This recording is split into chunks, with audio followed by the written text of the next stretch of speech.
Thank you, Mr. Speaker. Could I begin by commending those who made their maiden speeches for their thoughtful contributions? I noted that all, with the exception of one member, paid tribute to their predecessor. It was disappointing that Ms Forsyth couldn't find anything worthwhile to say about a man who served 24 years in this House, namely Mr Jim Wells. Everyone else was able to pay tribute to their predecessors.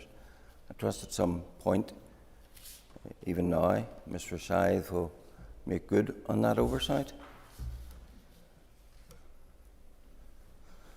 Thank you, Mr. Speaker. Yes, thanks very much to Jim Wells for all of his service to South Down. It was greatly appreciated from the entire community. Mr. Speaker, I'm struck by how short a time it took for this Assembly to get back into its parallel universe orbit. The very first debate is about taking apart a financial deal that all these parties accepted.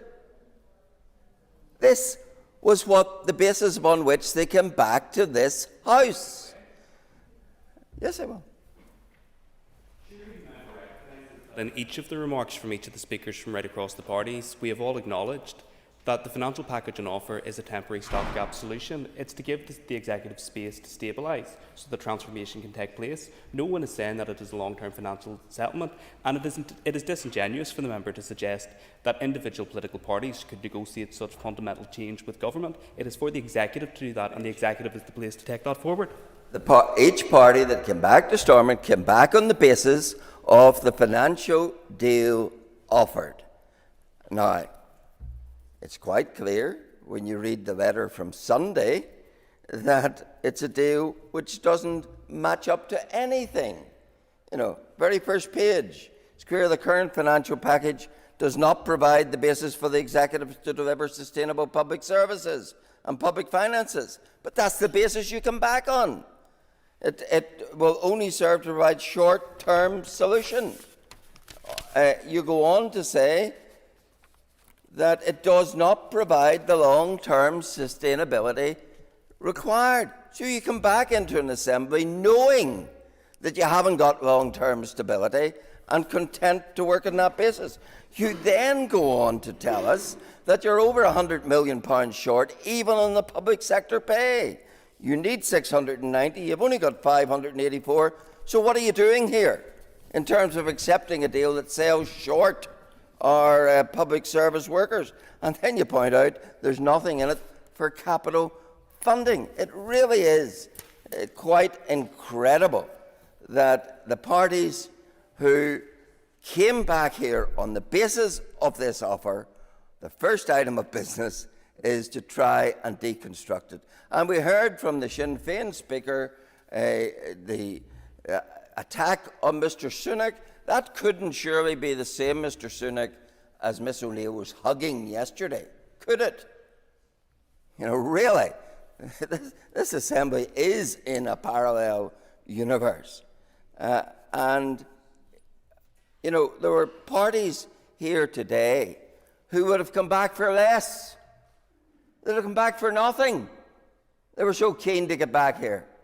And there were some who were willing to pay here, to come back here, and they paid by their principles. The DUP leadership paid with their principles on the Donaldson deal to get back in here. But every one of you are here on the basis of accepting an offer financially, which you know, which everyone knows, which you have to write up yourself as being totally inadequate. And then we have an opposition.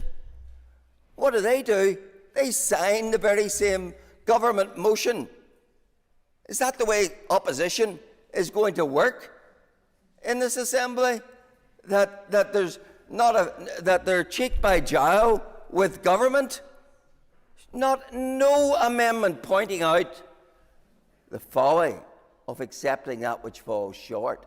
None whatsoever. Yes, certainly. Please, the member give way. Throughout today's debate, and indeed for the last 18 months while we've been preparing for opposition, we have repeated the word before opposition, which is constructive. I'm not sure he's aware of that word. I'm happy to buy a dictionary and point it out to him, but constructive means that occasionally you try and build things. So yes, we are in opposition, but we are also keen to be constructive. I'm happy to offer him a definition of that concept at some point. I think before he gets as far as constructive, he should look at the definition of opposition. It means to oppose, not to acquiesce in, not to support, not to sustain. And that's the first action of the Leader of the Opposition, to sign a motion and an accompanying amendment which supports, sustains and does not oppose this fallacious deal which has been packaged up, and before we get to the end of the first week, it's falling apart in its own glaring inadequacies.